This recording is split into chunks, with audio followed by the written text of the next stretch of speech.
Hello दोस्तों, नमस्कार। स्वागत है आप सभी का हमारे यूट्यूब चैनल पे।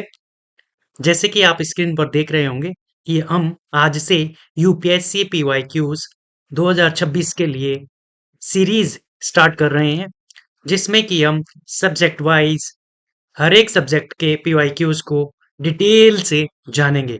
और आपको ये बता दूं, ये जो पीवाईक्यूज की सीरीज है यूपीएससी की, ये बहुत ही ज़्यादा महत्वपूर्ण है आने वाले एग्जाम्स के लिए। वो चाहे आप यूपीएससी के पेपर्स दे रहे हो या आप स्टेट पीसीएस में उत्तर प्रदेश, बिहार, राजस्थान, मध्य प्रदेश, उत्तराखंड, हरियाणा और हिमाचल प्रदेश वगैरह के भी अगर आप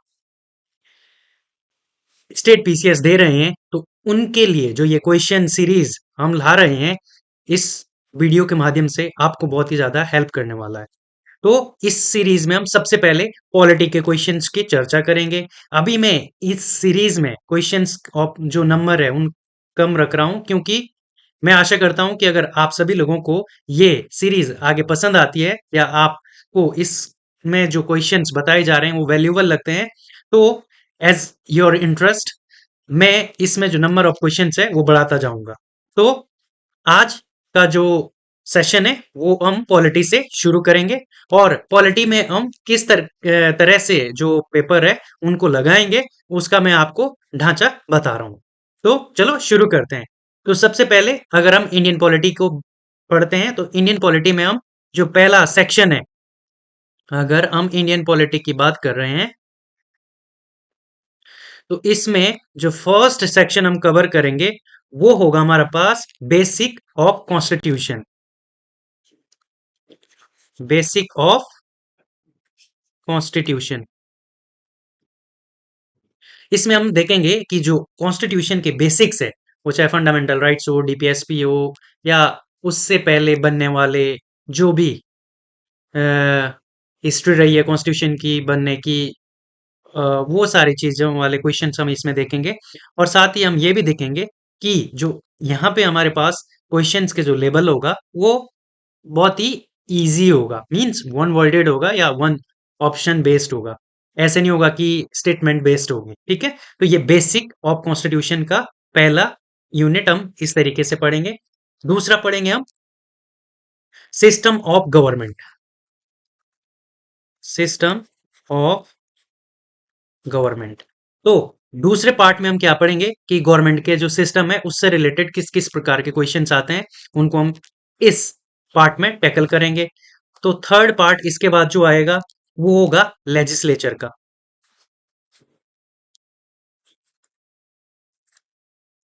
कि हमारे जो लेजिस्लेचर है उससे रिलेटेड क्वेश्चंस किस प्रकार के आते हैं उसको हम इसमें डिटेल से देखेंगे।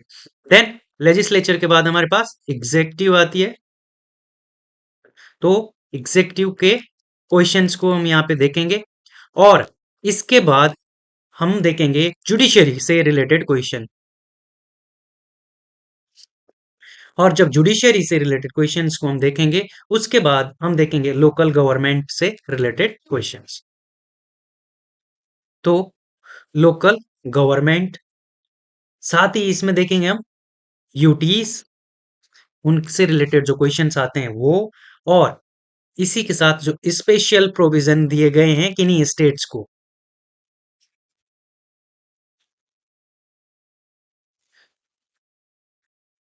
उनको हम इसमें कवर करेंगे। और जो सेवंथ यूनिट होगी उसमें हम देखेंगे कॉन्स्टिट्यूशन की जो बॉडीज है, तो constitutional and non constitutional bodies. ठीक है, जिसमें कि आपके फाइनेंस कमीशन आ जाएगा, इलेक्शन कमीशन आ जाएगा, तो ये कॉन्स्टिट्यूशनल बॉडीज है। और नॉन कॉन्स्टिट्यूशनल बॉडीज जैसे नीति आयोग हो गया, या अदर जैसे मानो राष्ट्रीय मानव आयोग हो गया, ये सारी चीजें हम इनमें देखेंगे। और एट्थ जो होगा, एट्थ पार्ट में हम पढ़ेंगे इंडियन गवर्नेंस कैसी है, तो इंडियन गवर्नेंस के बारे में हम पढ़ेंगे। और जो लास्ट यूनिट हम पढ़ेंगे इसमें वो होगी मिसलेनियस की, कि हमारे पास मिसलेनियस सब्जेक्ट कौन कौन से हैं। तो इस प्रकार से हम जो ये पॉलिटी के क्वेश्चंस आज डिस्कस कर रहे हैं, तो इसका सबसे पहले हम बेसिक उठाएंगे, बेसिक पार्ट उठाएंगे, और फिर फर्दर हम आगे जो अदर पार्ट्स आएंगे उनमें हम बाकी सिस्टम, लेजिस्लेचर, एग्जीक्यूटिव, जुडिशियरी और लोकल गवर्नमेंट से रिलेटेड यूटी स्पेशल प्रोविजन नल जो स्टेट्स है, कॉन्स्टिट्यूशन और non constitutional bodies, Indian governance, ये सारे पार्ट हम डिस्कस करेंगे। तो चलिए शुरू करते हैं आज बेसिक ऑफ कॉन्स्टिट्यूशन से, और आज के क्वेश्चंस लगाना शुरू करते हैं। मैं आपसे ये विनती करता हूं कि आप सबसे पहले जैसे ही क्वेश्चन को देखें तो आप मेरे साथ पढ़ें उसको और फिर उस क्वेश्चंस को टैकल करें।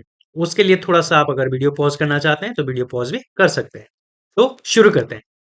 तो आज का पहला क्वेश्चन है, in India what is the position of right to property.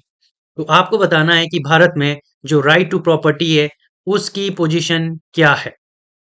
Option A है legal right available to any person, option B legal right available to citizens only, option C fundamental right available to citizens only, option D neither fundamental right nor legal right.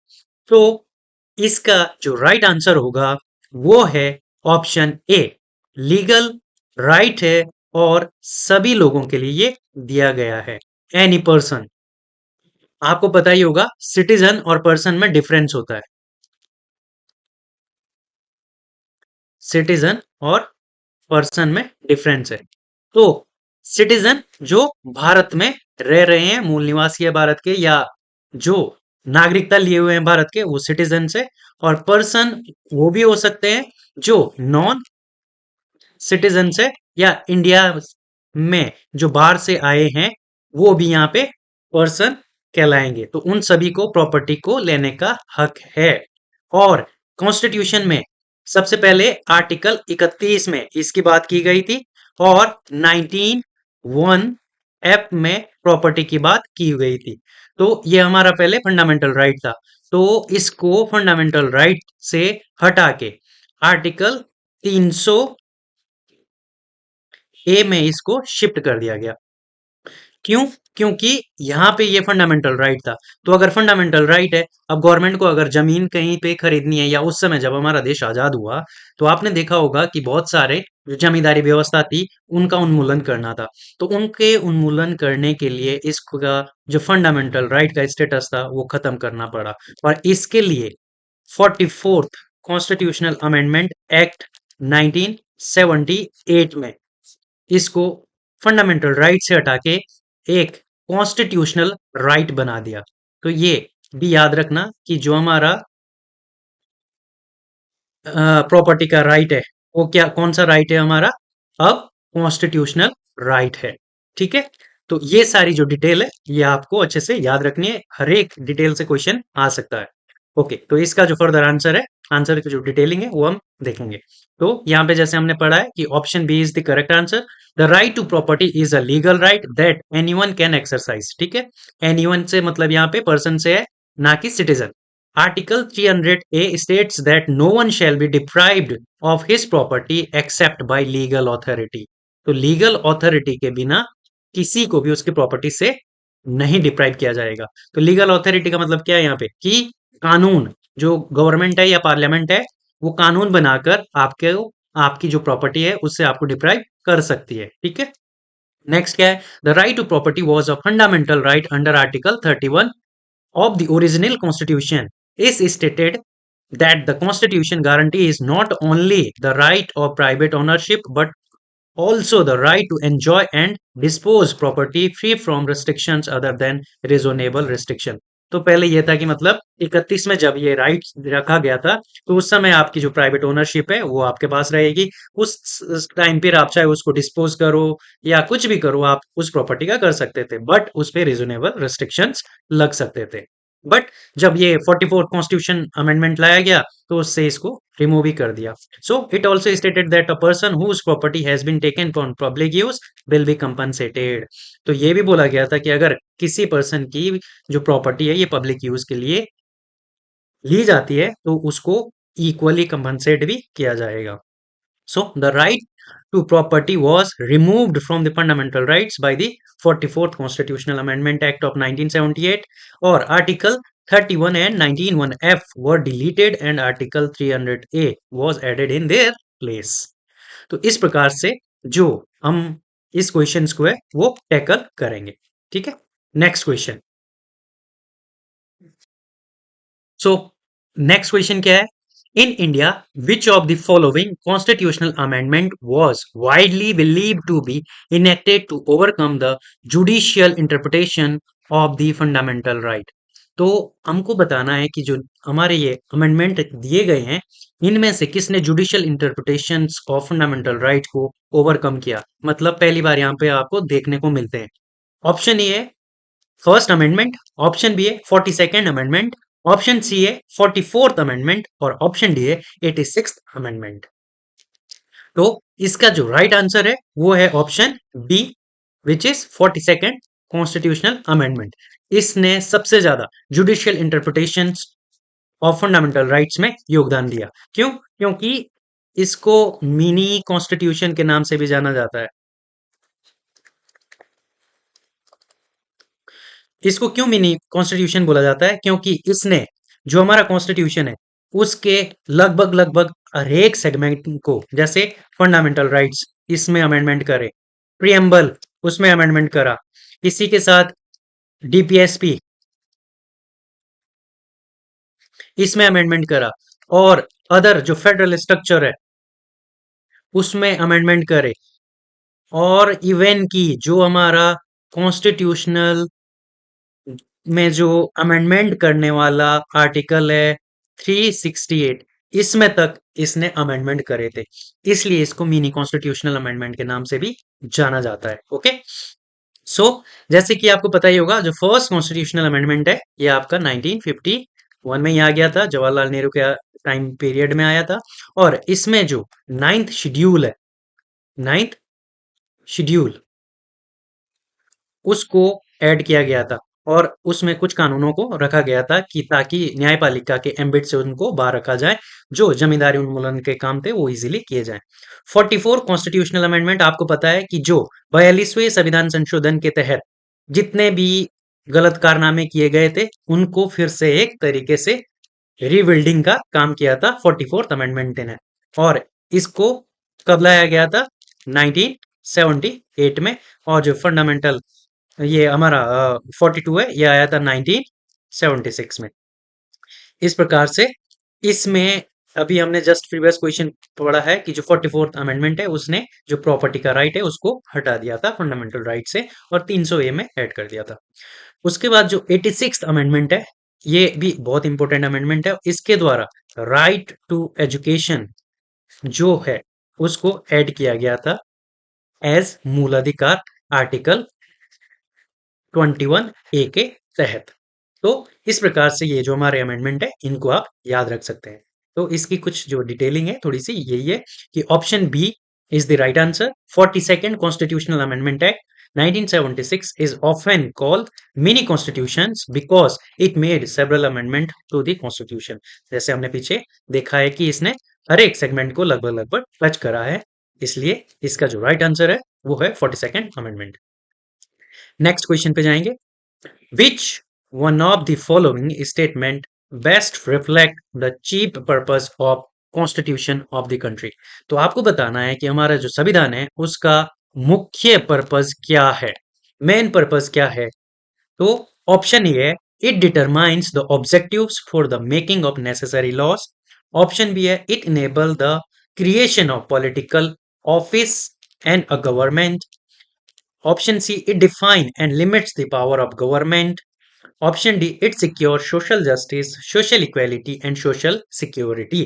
तो आपको इसका सही answer guess करना है और mark करना है। तो यहाँ पे बात कर रही है, किया जा रहा है कि हमारा मेन मकसद क्या है कॉन्स्टिट्यूशन का। तो इसका जो जो भी कोई कॉन्स्टिट्यूशन होता है उसका मेन मकसद होता है किसी भी गवर्नमेंट पे लिमिट्स लगाना। तो इसका जो राइट आंसर है वो है option C, it define and limits the power of government. Okay, तो इससे रिलेटेड बहुत सारे क्वेश्चंस आते हैं कि कॉन्स्टिट्यूशनल गवर्नमेंट क्या होती है। तो कॉन्स्टिट्यूशनल गवर्नमेंट भी वही गवर्नमेंट है जो कि कॉन्स्टिट्यूशन के द्वारा लिमिटेड की जाती है। इस प्रकार से कॉन्स्टिट्यूशनलिज्म क्या होता है वहां से भी क्वेश्चन आएगा। तो इसकी जो डिटेलिंग है ये चेक करते हैं। Option C is the correct answer. Constitution of country several multiple purpose which indicates, जो कंट्री का कॉन्स्टिट्यूशन है उसके मल्टीपल पर्पस होते हैं। तो नंबर एक है providing a framework for coordination, determining decision making authority, imposing limit on government authority and fostering a just society। तो जो ये तीसरा वाला है ये बहुत ही ज्यादा इंपॉर्टेंट है और यही बार बार बार बार अलग अलग फॉर्म में, क्वेश्चन के अलग अलग फॉर्म में आपसे पूछा जाएगा, याद रखना। अब चलते हैं अगले क्वेश्चन में। In a sense what does due process of law means.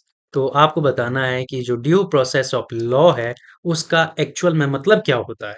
Option A the principle of natural justice, option B the procedure establish by law, option C fair application of law, option D equality before law. तो इन चार options में से जो best answer है या जो right answer है वो है option C, fair application of law, that is called due process of law. तो अब थोड़ा सा ड्यू प्रोसेस ऑफ लॉ के बारे में जानते हैं। जो ड्यू प्रोसेस ऑफ लॉ है ये यूएसए के कॉन्स्टिट्यूशन की एक विशेषता है, जहां पे जो लॉ है वो फेयर होना चाहिए, उस लॉ की जो एप्लीकेबिलिटी है वो फेयर होनी चाहिए, उस पे ये मोर फोकस करता है। और इंडिया में जो कॉन्सेप्ट है वो है प्रोसीजर एस्टेब्लिश बाय लॉ। तो हमने ये यूके से लिया है, यूके से इंडिया ने अडॉप्ट किया और यहाँ पे बात की जाती है कि जो लॉ के द्वारा प्रोसेसर स्टेब्लिश किया जाएगा उसके तहत ही आपके साथ न्याय अन्याय जो भी होता है उसको डिटरमाइन किया जाएगा।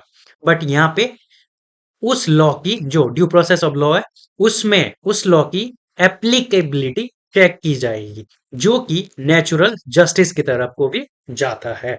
ठीक है, तो इस प्रकार से यहाँ पे जो राइट आंसर है वो है option C, due process of law, fair application of law. Okay, तो इसकी जो डिटेलिंग्स है वो कुछ इस तरीके से है। The doctrine of procedural due process mandate that this procedural law must be fair, just, and reasonable. The doctrine of substantive due process enable a court to question not merely procedural laws but the substantive values choice of the legislative branch of constitutional government as well. So, due process repair to just, fair, rational and treatment under the regular judiciary process. It is simple. It in simple word, due process of law aims to ensure the right, fair treatment under the present legal system. It guarantees fair treatment and protect of right through established legal procedure, ensuring no deprivations of life, liberty or property by providing proper safeguards। तो इसका मतलब सीधा सा यही है कि आपको जो भी ड्यू प्रोसेस है वो फेयर होना चाहिए, ट्रांसपेरेंट होना चाहिए और जो लीगल है उसके हिसाब से रीजनेबल भी होना चाहिए लीगल सिस्टम के हिसाब से। और इंडिया में इसको जो अपनाया गया था, इंडिया में कब इसके ऊपर फोकस किया गया, तो इंडियन जुडिशियरी ने आर्टिकल 21 के तहत 1970s में जो अपने वर्डिक्ट है, अपने जो डिसीजन है वो प्रोसीजर एस्टेब्लिश बाय लॉ से ड्यू प्रोसेस ऑफ लॉ की तरफ को शिफ्ट करना शुरू किया। ओके, ये सारे फैक्ट आप अच्छे से याद रखेंगे। चलते हैं आप अगले क्वेश्चन पे। Right to privacy is protected under which article of the constitution. तो सिंपल सा क्वेश्चन है, आपने बहुत बार इसके बारे में सुना भी होगा, पढ़ा भी होगा और आप इसका आंसर जानते भी होंगे। तो ऑप्शन ए है article 15, option B article 19, option C article 21 और ऑप्शन डी आर्टिकल 29। तो इसका जो राइट आंसर है वो है ऑप्शन सी, आर्टिकल 21। तो राइट टू प्राइवेसी मतलब आपको जो अपनी प्राइवेसी है उसको एक फंडामेंटल राइट बनाया गया। कब बनाया गया? ये 2017 में, जब एक सुप्रीम कोर्ट में केस आता है, पुट्टास्वामी केस। आपने सुना होगा इसके बारे में और अगर नहीं सुना है तो इसको याद करके रख लो। Puttaswamy versus Union of India. इस केस में क्या था, जो हमारे आधार कार्ड आए थे, तो उन आधार कार्ड में बायोमेट्रिक की बात की गई थी। तो उस बायोमेट्रिक को पुत्तस्वामी ने चैलेंज करा था कि इससे जो लोगों की प्राइवेसी है वो गवर्नमेंट के पास डेटा चला जाएगा, जिससे लोगों की प्राइवेसी ब्रीच हो सकती है, क्योंकि आप बायोमेट्रिक कर रहे हो आधार कार्ड के थ्रू। तो इसलिए ये जो पुत्तस्वामी केस है, इसमें ये 2017 में चर्चा में रहा, और यहीं से सुप्रीम कोर्ट ने किस चीज का कॉन्सेप्ट निकाला, राइट टू प्राइवेसी। ठीक है, याद रखना ये क्वेश्चन बार बार पूछा जाता है और इजी है। आर्टिकल 15, 19 ये सारे तो आपको पता ही है, 29। So let's talk about its detailing. तो ऑप्शन सी जो है राइट है।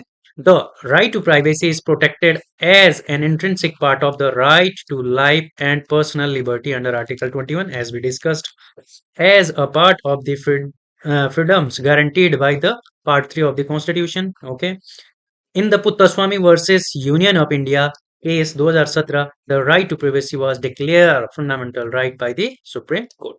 Okay, चलते हैं अब अगले क्वेश्चन में। Which one of the following in Indian polity is an essential feature that indicate that it is federal in character? तो आपको बोलना है कि इंडियन पॉलिटी का वो कौन सा बेस्ट फीचर है जो नीचे दिया गया है और फेडरल कैरेक्टर को रिप्रेजेंट करता है। Option A, the independence of judiciary is safeguarded. Option B, the union legislature has elected representatives from constituent units. Option C है, the union cabinet can have elected representatives from regional parties. Option D है, the fundamental rights enforceable by court of law. तो आपको बताना है कि इनमें federal character कौन सा है। हो सकता है एक से ज्यादा भी हो, बट आपको फिर मोस्ट अप्रोप्रिएट देना है। तो इसका जो राइट आंसर है वो है option A, independence of judiciary is safeguarded, which is the most feasible character in these four options.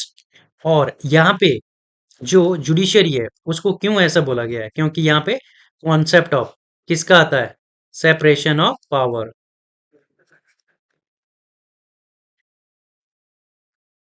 जो डॉक्ट्रिन है सेपरेशन ऑफ पावर, इसमें क्या बोला गया है कि तीन हमारे पास गवर्नमेंट के ऑर्गन है, एक है जुडिशियरी और एक है एग्जीक्यूटिव और दूसरा तीसरा है हमारे पास लेजिस्लेचर। ये तीनों जो ऑर्गन है ये आपस में इस तरीके से काम करेंगे कि एक दूसरे को चेक एंड बैलेंस में रखेंगे। ठीक, तो अगर तीनों ही आपस में एक दूसरे को चेक एंड बैलेंस में रखेंगे तो जो फेडरल फीचर है वो बेस्ट कौन सा डिस्क्राइब करता है, जुडिशियरी। ठीक, तो इसकी डिटेलिंग देखते हैं क्या है। The establishment of an independent judiciary is an inextricably linked to the federal nature of the Indian polity. The Constitution establishes an independent judiciary led by the Supreme Court to resolve disputes between center and states. Okay, तो आपको पता ही है जो supreme court होता है वो centre और जो स्टेट्स होते हैं उनके बीच के जितने भी डिस्प्यूट्स होते हैं उनको रिजॉल्व करवाता है। वो किसी हाई कोर्ट में नहीं जाएंगे। तो ये सारी चीजें हम आगे आने वाले क्वेश्चंस में और डिटेलिंग से जानेंगे, तो याद रखिएगा तब तक के लिए। नेक्स्ट क्वेश्चन पे चलते हैं अब। A legislation that confers on the executive or administrative authority an unguided and uncontrolled discretionary power in the matter of application of law violate which one of the following article of the Constitution of India। तो आपको बताना है जो हमने ये सारा descriptions पढ़ा है, एग्जीक्यूटिव एडमिनिस्ट्रेशन अथॉरिटी और unguided control discretionary power of the matter of application of law, ये कौन सा आर्टिकल वायलेट करता है। Option A article 14, option B article 28, option C article 21, option D article 44।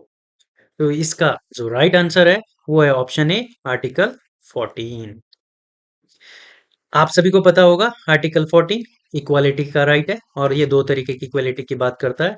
एक करता है इक्वालिटी बिफोर लॉ और दूसरी इक्वल प्रोटेक्शन ऑफ लॉ। तो इक्वालिटी बिफोर लॉ का मतलब क्या है कि जो लॉ है उसके आंखों में हर एक इक्वल होना चाहिए। ऐसा नहीं होना चाहिए कि कोई छोटा है कोई बड़ा है, किसी के लिए कोई कानून लागू हो रहा है किसी के लिए कोई कानून लागू नहीं हो रहा है। तो ये कॉन्सेप्ट हमने कहाँ से लिया है? यूके के कॉन्स्टिट्यूशन से। ठीक। और इसी में रूल ऑफ लॉ का कॉन्सेप्ट भी आता है। रूल ऑफ लॉ कि जो लॉ है वही सबसे बड़ा रूल होगा। ठीक है। और इक्वल प्रोटेक्शन ऑफ जो लॉ है ये हमने कहाँ से लिया है? यूएसए से। इसमें क्या बोला जाता है कि आप सभी को इक्वली प्रोटेक्ट करेंगे। अगर कोई तबका पिछड़ा हुआ है तो उसको स्पेशल कैटेगरी से आप या उसको स्पेशल प्रोविजन देके आप उनको भी मेन स्ट्रीम में ला सकते हो, उनको प्रोटेक्ट किया जा सकता है। तो ये कॉन्सेप्ट हमने कहाँ से लिया है? यूएसए से। ठीक है। आर्टिकल 28 आपको पता ही है कि जो भी आपके रिलीजियस इंस्टीट्यूशंस है या जो भी एजुकेशनल इंस्टीट्यूशंस है वहाँ पे रिलीजियस एजुकेशन देने की बात की जाती है। आर्टिकल 21 अभी हमने देखा है कि ये हमारा जो राइट टू लिबर्टी हमारे जो दैहिक स्वतंत्रता है उससे रिलेटेड बात करता है। और आर्टिकल 44 हमारा ये तो आपको पता ही है जो डीपीएसपी है उसका आर्टिकल है जहाँ पे आप समान नागरिक सिविल संहिता की जो समान नागरिक संहिता है उसकी बात करते हैं। तो इसकी डिटेलिंग क्या है? Article 14 of the Indian Constitution says the state shall not deny any person equality before law or equal protection of law within the territory of India। तो आपको ना तो किसी पर्सन, यहाँ पे नागरिक नहीं है यहाँ पे पर्सन है ये याद रखना।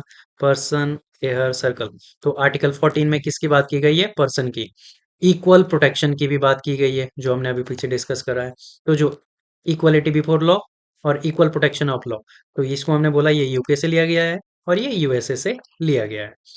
The concept of equality before the law is an element of the concept of rule of law. मैंने पीछे बोला था कि जो इक्वालिटी बिफोर लॉ है ये रूल ऑफ लॉ की बात करता है कि जो रूल है जो लॉ है वही एकमात्र रूल होगा। The concept of rule of law would require the absence of any arbitrary power। तो जो रूल ऑफ लॉ है ये absence of any arbitrary power की रिक्वायरमेंट को खारिज करता है। And unguided and uncontrolled discretionary power would translate to arbitrary power and would become violative of Article 14। तो अगर ये अनकंट्रोल होगी डिस्क्रिशनरी होगी तो ये आपके जो आर्टिकल 14 है उसका वायलेशन करेगा। तो इस प्रकार से ये था इसका राइट आंसर। नेक्स्ट क्वेश्चन पे चलते हैं। What was the exact constitutional status of India on 26 जनवरी 1950? तो आपको बताना है कि 26 जनवरी 1950 को भारत का जो संविधान था उसका स्टेटस क्या था। ऑप्शन ए है डेमोक्रेटिक रिपब्लिक, ऑप्शन बी है sovereign democratic republic, option C है सोवरेन सेकुलर डेमोक्रेटिक रिपब्लिक और ऑप्शन डी है sovereign socialist democratic Republic.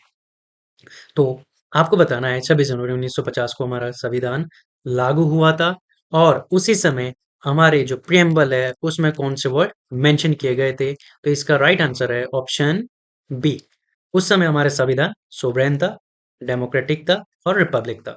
Okay. But ये कब की बात है? जब हमारा कॉन्स्टिट्यूशन इंप्लीमेंट हुआ। ठीक। यही स्टेटस हमारे संविधान का कब था?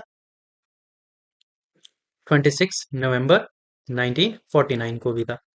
ठीक। उस समय भी सोवरेन डेमोक्रेटिक और रिपब्लिक था।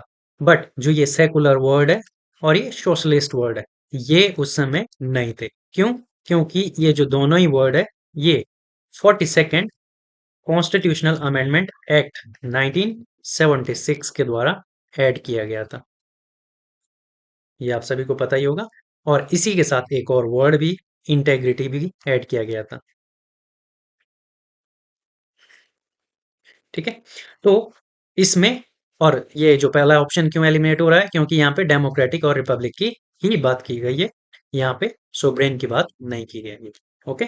सो the right answer is option B. Detailing original preamble which was adopted by the Constituent Assembly on November 26, 1949 and went into effect on January 26, 1950 declare India to be a sovereign, democratic and republic.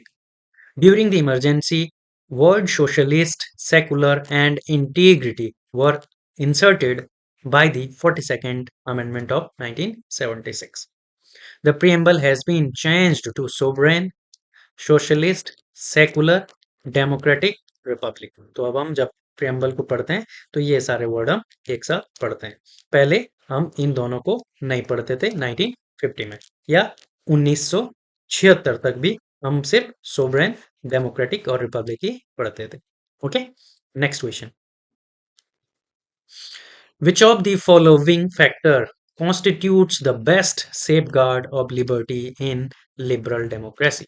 तो जो liberty है उसका best safeguard liberal democracy में क्या show करता है? Option A है committed judiciary, option B है centralization of power, option C है इलेक्टेड गवर्नमेंट, ऑप्शन डी है सेपरेशन ऑफ पावर।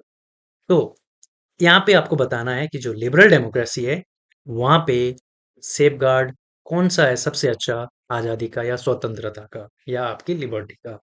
तो इसमें राइट आंसर है वो है option D, separation of power. तो आपकी जो लिबर्टी है वो उतनी ही अच्छी होगी जितना अच्छा सेपरेशन ऑफ पावर होगा। अभी हमने पीछे कॉन्सेप्ट पढ़ा था, जुडिशरी, लेजिस्लेचर और एग्जीक्यूटिव, ये तीन जो गवर्नमेंट के ऑर्गन है, इसमें आपस में चेक और बैलेंस जितना अच्छा होगा, लिबर्टी आपकी उतनी ही अच्छी होगी। ओके, क्योंकि ये आपस में एक दूसरे के ऊपर चेक रखते हैं। लेजिस्लेचर कानून बनाएगा, उस कानून की वैलिडिटी ये जो जुडिशरी है ये चेक करेगी। एग्जीक्यूटिव कोई कानून लागू करना चाहता है तो वो यहाँ से जो हमारा लेजिस्लेचर है वो बना के देगा, तभी जाके वो आगे लागू होगा। इस प्रकार से ये एक दूसरे के ऊपर चेक एंड बैलेंस का काम करते हैं। तो इसकी जो डिटेलिंग है वो देखते हैं।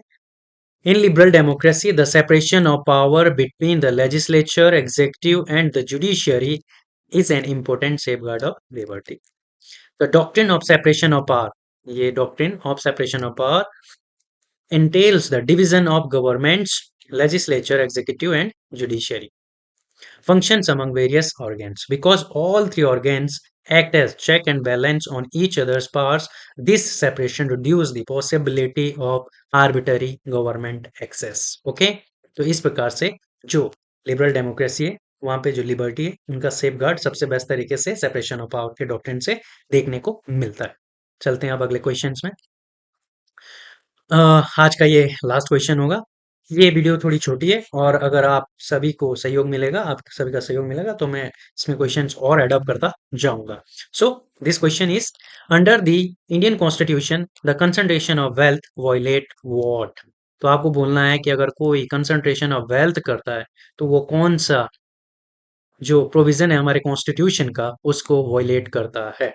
तो option A right to equality, option B है directive principle of state policy, option C है right to freedom, option D है द कॉन्सेप्ट ऑफ वेलफेयर। तो यहाँ पे आपको ध्यान रखना है कि जो कंसंट्रेशन ऑफ वेल्थ है उसकी चर्चा कहाँ की गई है। अभी तक हमने देखा कि जो वेल्थ है या प्रॉपर्टी है उसको फंडामेंटल राइट से हटा दिया था, हमने प्रीवियस क्वेश्चंस में ये बात देखी है। तो इसका जो राइट आंसर है वो है option B, directive principle of state policy में ये बात बोली गई है कि जो कंसंट्रेशन ऑफ वेल्थ है वो नहीं करना है। और कौन से आर्टिकल में ये बात बोली गई है? आर्टिकल 39 का सी ये बोलता है कि किसी भी जो व्यक्ति है या इंस्टीट्यूशन है या कोई भी ऑर्गन है उसके हाथ में जो रिसोर्स है या वेल्थ है उनका कंसंट्रेशन नहीं होना चाहिए। इक्वालिटी का तो यहाँ से कोई लेना देना नहीं है, राइट टू फ्रीडम का भी यहाँ से कोई लेना देना नहीं है। वेलफेयर जो है आपका कॉन्सेप्ट ऑफ वेलफेयर ये आर्टिकल 38 में आता है, ये भी डीपीएसपी का ही पार्ट है। ठीक है, बट ये वेलफेयर की बात करता है, वो चाहे आपका इकोनॉमिक हो या सोशल हो या पॉलिटिकल हो, बट मोस्टली यहाँ पे इकोनॉमिक एंड सोशल वेलफेयर की बात की जाती है। जो पॉलिटिकल है वो आपके फंडामेंटल राइट्स करते हैं। तो इस प्रकार से इस क्वेश्चन का जो राइट आंसर है ये है डीपीएसपी आर्टिकल 39 सी। तो इसकी डिटेलिंग क्या है? The concentration of wealth violates state policy directive principle according to article 39 C of the constitution. The state shall direct its policy towards ensuring the operation of economic system does not result in the concentration of wealth and means of production to the detriment of the common good. तो आपका जो wealth है उसका concentration किसी एक single हाथ में नहीं होना चाहिए। तो ये थे आज के हमारे 10 क्वेश्चन। आई होप आप सभी को ये क्वेश्चंस अच्छे लगे होंगे और समझ आया होगा कि हम क्या-क्या करना चाहते हैं और आगे हम क्या करेंगे इस सीरीज में। सो आज के लिए मैं आप सभी का धन्यवाद करता हूँ जुड़े रहने के लिए हमारे साथ और आशा करता हूँ कि आप आगे भी हमारे साथ जुड़े रहेंगे क्योंकि ये जो सीरीज है ये जस्ट स्टार्ट की हुई है अभी और ऐसे ही क्वेश्चंस हम आगे फर्दर लाते जाएंगे और ये क्वेश्चंस बहुत ही ज़्यादा इम्पोर्टेंट है आपके अलग-अलग एग्जाम में हेल्प करेंगे। आप जैसे पीसीएस यूपी का हो, बिहार का हो, राजस्थान, एमपी, उत्तराखंड, एचपी, कोई भी अदर देन दिस भी अगर आप साउथ के भी हो तो अगर आप ये क्वेश्चंस पीवाईक्यूज लगाते हैं आपको बहुत ही ज़्यादा हेल्प करेंगे। एज इट इज यूपीएससी के क्वेश्चंस को उठा के ये स्टेट बोर्ड्स पूछते हैं। ये आप अपने मन में बात अच्छे से बिठा लो। तो इसलिए इस सीरीज को अच्छे से देखना है और एंड तक हमारे साथ बने रहने के लिए आप सभी का धन्यवाद। जय हिंद, जय भारत।